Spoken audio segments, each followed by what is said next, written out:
Dopo 27 partite termina la stagione del Palermo Futsal Club, è mancata probabilmente soltanto la ciliegina sulla torta, l'ultimo istante, l'ultima occasione, l'ultima possibilità col gol di Caltagirone. Siamo qui con il mister Natale Gentile, lo salutiamo e chiediamo subito di raccontarci la sfida.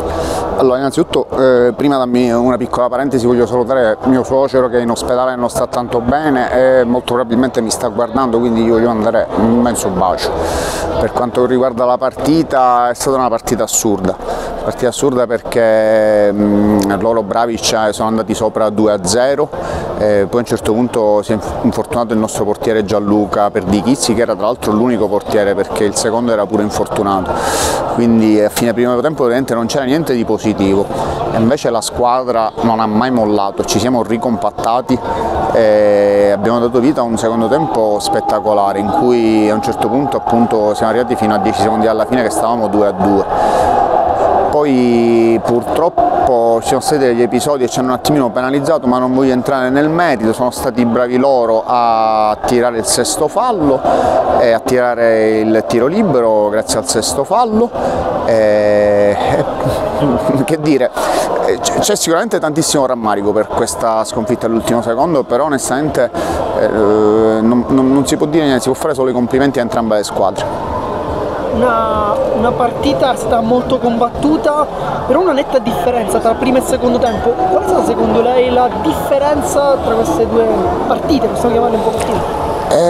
Ma non lo so, guarda, suppongo che il primo tempo sia stato un attimino più una fase di studio, che loro hanno fatto 2 gol per errori nostri, mentre poi nel secondo tempo, visto che appunto eravamo sotto i 2 gol, senza un portiere, insomma, poi a un certo punto praticamente ci siamo dovuti giocare il tutto e per tutto e quindi ci sta che abbiamo preso un pochettino in mano noi il gioco.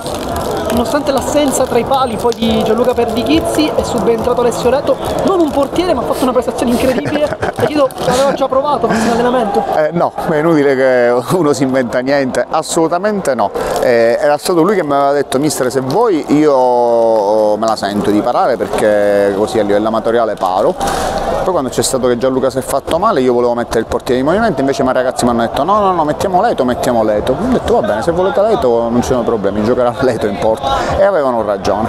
Adesso quindi ritorniamo un po' alla prima domanda. Dopo 27 partite termina la stagione del Palermo Futsal Club, vittoria del campionato, vittoria della Coppa Provinciale, sconfitta in finale all'ultimo istante contro un'ottima squadra come l'Atletico Campobello. Come giudica la stagione un po' complessivamente?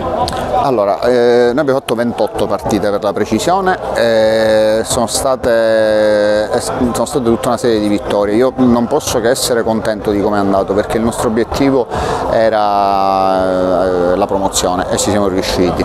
Poi è venuta pure la Coppa di Provinciale, che già era un di più, poi essere qui a giocarci la finale testa a testa contro una bellissima realtà come Campobello, che ha un ottimo tecnico che punta molto sui giovani, per me è un ottimo motivo di orgoglio. Sono sicuro che anche i ragazzi, magari passando questa mezz'oretta di delusione, poi anche loro si renderanno conto che hanno fatto comunque un ottimo campionato.